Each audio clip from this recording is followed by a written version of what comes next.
এক গ্রামের নাম চণ্ডীপুর।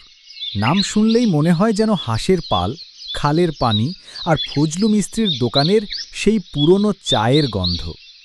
এই গ্রামে থাকেন গফুর ডাকাত। এখন আর লুঙ্গি সামলাতে সামলাতে লোক ডাকাতি করেন না, হাঁপানির ইনহেলার টানেন আর কালুকে নিয়ে দুশ্চিন্তায় থাকেন। আর কালু, সে এক বিচিত্র প্রতিভা। ডাকাতির ক্লাসে ভর্তি হলেও সিলেবাসে তার শুধু বিয়ে। একদিন, কালু, আমার ১৪ গোষ্ঠী ডাকাত ছিল, তোকে ডাকাতি শিখতেই হবে। আচ্ছা বাবা, আমি ডাকাতি শিখলে তুমি আমায় বিয়ে দিবে?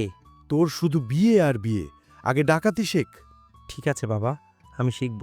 তৈরি হয়ে যা, কাল সন্ধ্যা তোর জন্য পরীক্ষার রাত। কাল তুই ডাকাতি করতে যাবি। ঠিক আছে।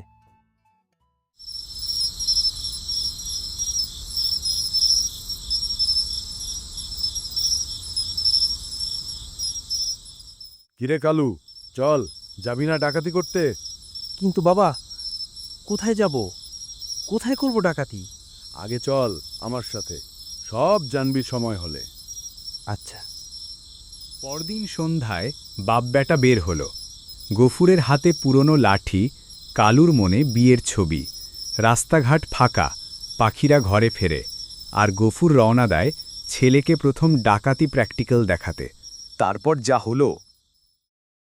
আয়, এখানে লুকিয়ে থাক। ঠিক আছে বাবা, লুকায় গেলাম। ওই দেখ, রাস্তা দিয়ে এক হুজুর আইতেছে। তোর কাজ ওর কাছে যা কিছু আছে সব ডাকাতি করে আনবি। এইটাই তোর প্রথম মিশন। এই ডাকাতির পাঠশালায় ভর্তি হইছস আজ। আচ্ছা বাবা, যদি আমি এই মিশনে সাকসেসফুল হই, তাইলে তো আমার বিয়েটা পাক্কা। আহ, বিয়ে পাগল! হ্যাঁ হ্যাঁ, দিব দিব বিয়ে, কিন্তু আগে যা, হুজুর আইতেছে, এখনই অ্যাকশন নে। কিন্তু বাবা, হুজুর মাইন্ড করবেন না তো?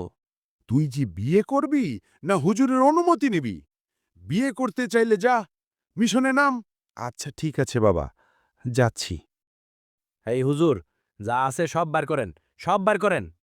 কিতা কস বেটা, যা এমন বদদোয়া দিমু, সারা জীবনেও বিয়া করতে পারবি না। ইন্নালিল্লাহ, কিতা কয় হুজুর? বউ দেখতে দেখতে তোর জীবন যাইব, বিয়ার হইত না। লা হৌলা, হুজুর, জায়গা আর বদদোয়া দিয়েন না। বদদোয়া দিমু না মানে কিতা কস বেটা? রাস্তার মাঝখানে দাঁড়ায়া আল্লাহর বান্দারে ডাকাতি! না না হুজুর, মাফ করে দিয়েন, আর করমু না ডাকাতি। বাবা, আর ডাকাতি করুম না। হুজুর বদদোয়া দিছে, কয় আমি নাকি বিয়ে করতে পারুম না। এই হইল ডাকাতি? তোর এই বিয়ে পাগলামিতে আমি বুড়া হয়ে গেছি। সকালের বাতাসে বাজে ঢোলের শব্দ, ঢাং ঢাং ঢাং। রাজ্জাক গ্রাম পুলিশ ঘোষণা দেয়, শুনেন শুনেন, ডাকাত গফুরের ছেলে বিয়ে পাগল কালু কাল রাতে হুজুরের বদদোয়া খেয়া তওবা করছে। সে এখন আর ডাকাতি করবে না। হুজুরের বদদোয়া, বাপের ধমক আর নিজের বিয়ে স্বপ্নের দেউলিয়া দশা দেখে কালু অবশেষে বুঝে গেল, এই লাইনে ভবিষ্যৎ নাই। ডাকাতির বস্তা ফেলে সে হাতে তুলে নিল চায়ের কেটলি, আর বাজারে খুলে ফেলল একটা ছোট্ট চায়ের দোকান। এখন সকাল বিকেল চণ্ডীপুরের সব রসিক লোকজন কালুর চা খেতে খেতে আড্ডা দেয়। রাজ্জাক পুলিশ, ফজলু মিস্ত্রি, হাসিনা খালা সবাই বলে, চা বানানোর চাইতে বড় শিল্প আর কিচ্ছু নাই রে ভাই। এই রকম মজাদার কার্টুন ভিডিও পেতে আমাদের ইউনিটুন কিডডো ইউটিউব চ্যানেলটি সাবস্ক্রাইব করে আমাদের পাশে থাকুন। ধন্যবাদ।